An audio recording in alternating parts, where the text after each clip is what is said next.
Hi guys, Cliff Olson, Doctor of Audiology and founder of Applied Hearing Solutions in Phoenix, Arizona. And in this video, I'm explaining how this 50-cent piece of rubber can totally ruin the performance of even the most expensive hearing aids. Coming up.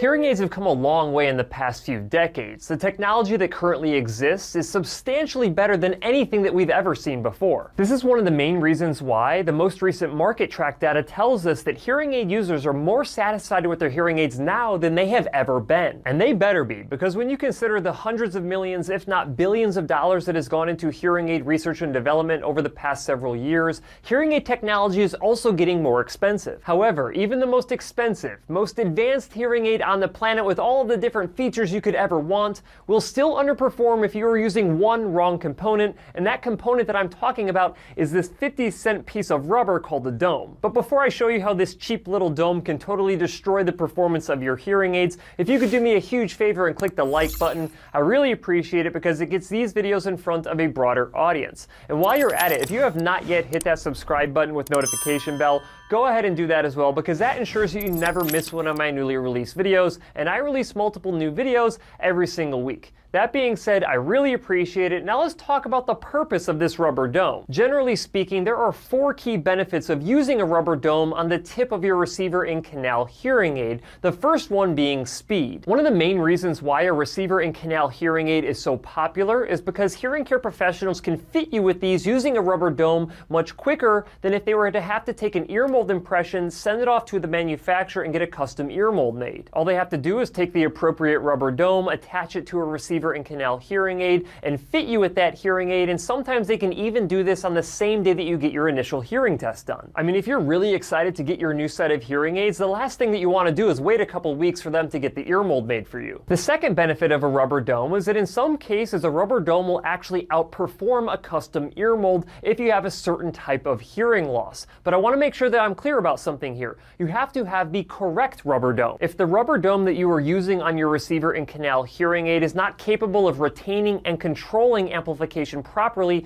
inside of your ear canal, then you could be leaving a massive amount of benefit on the table. And this is what I mean when I say that this 50-cent piece of rubber can destroy the performance of your hearing aids that you spent thousands of dollars on. Okay, so let me explain this concept a little bit further because it is very important. There are a variety of different dome styles and sizes. These include anything from a cap dome to a tulip dome to an open dome to a vented dome, or even a power dome. In addition to these different styles of domes, each of them come in different sizes, which will have an impact on your performance as well. Cap domes, tulip domes, and open domes do not impede the flow of incoming sound that would naturally enter your ear canal anyway. So if you happen to have normal hearing in your low frequency ranges like you see here, these styles of domes will still allow these low frequency sounds to enter your ear canals naturally. In addition to allowing these low frequency sounds to enter your ears unaffected, they will also allow your hearing aids to amplify mid and high frequency sounds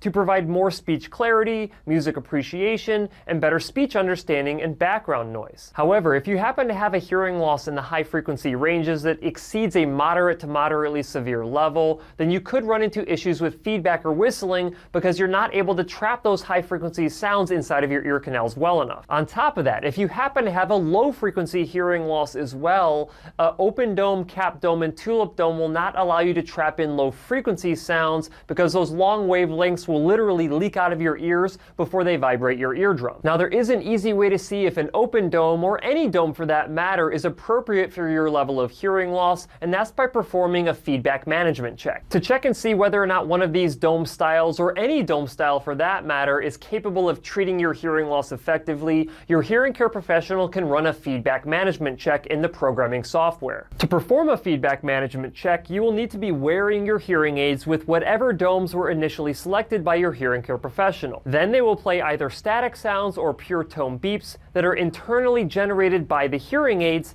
and measure the amount of sound that leaks out of your ear canals and is picked up by your hearing aid microphone. What this will actually look like will depend depend on the hearing aid manufacturer software, but in general, if you see the shaded regions pushing down on your amplification curves in the programming software, then the amount of amplification you can apply in these ranges will be restricted, or you put yourself at risk for feedback. If you get too much leakage of sound using an open style dome, then you can always switch to a vented dome or a power dome that will both allow you to trap more sound inside of your ear canals. Of course, you have to make sure that the correct diameter is selected of these particular domes, because otherwise you don't create a good enough seal around the ear canal to trap in the sound that you need. To check this, all you have to do is rerun the feedback manager, and it will tell you whether or not the amount of amplification you can receive using a vented or a power dome allows you to get more high frequency. Of course, if you cannot find a dome that does what you need it to do acoustically, you can always go with a custom ear mold that has a custom vent built into it that will get you better performance. You have to keep in mind though, not only is it important to select the proper dome by running a feedback manager, you also have to run real ear measurement. Real ear measurement is the only way to verify that your hearing aids have been programmed properly to your hearing loss prescription. And it can also help to ensure that the dome that was selected for your hearing aids can actually achieve the prescriptive targets that you need based on your hearing loss. If this is the first time that you're hearing about real ear measurement, then I highly recommend that you check out my video that I will link in the description, because it is the most important thing that you need to do when programming hearing aids. I have to make sure that you understand that running a feedback management check is completely different than running real ear measurement.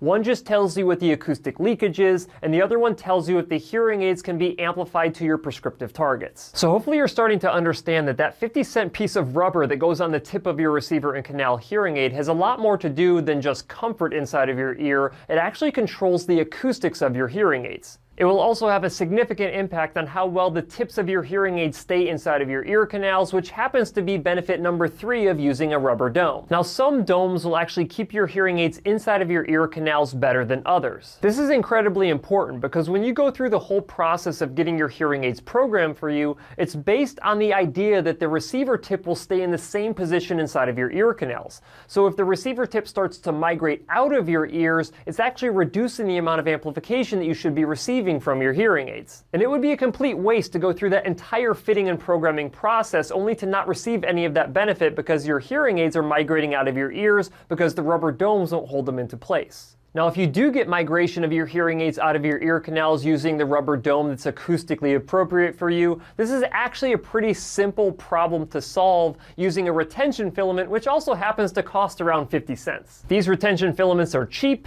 they are easy to use, and they are virtually invisible, and they will ensure that your hearing aids do not work their way out of your ears. And the fourth benefit of using a rubber dome is the ease of which you can repair a broken hearing aid. If you have a dome that rips or tears, you can just take that and throw it away and place a brand new dome on the tip of your hearing aid. On top of that, if you run into issues where your hearing aid is sounding distorted, it's sounding weak, or it's just not working at all, oftentimes it can be the receiver wire. And if that happens, you can just pop the receiver wire off of the hearing aid, put a brand new one on, put a new dome on, and you're ready to go. Compare this to having to send a custom ear mold back into the manufacturer to get it repaired, taking 1 to 2 weeks for that to happen, and you having to go without a hearing aid for that entire time unless you happen to have a backup set of ear molds. Really, the only thing that you have to watch out for is to make sure that the dome does not pop off inside of your ear canal, and that would happen if you do not attach the dome properly or if the dome has a rip in it. Of course, if that does happen to you, make sure that you go in and see your hearing care professional so they can safely remove that dome from your ear and place a new dome on the tip of your hearing aid. Overall, hearing aid domes are great, but you can't just go and use whatever dome you feel like using because the dome will actually control how much benefit you get from your hearing aids.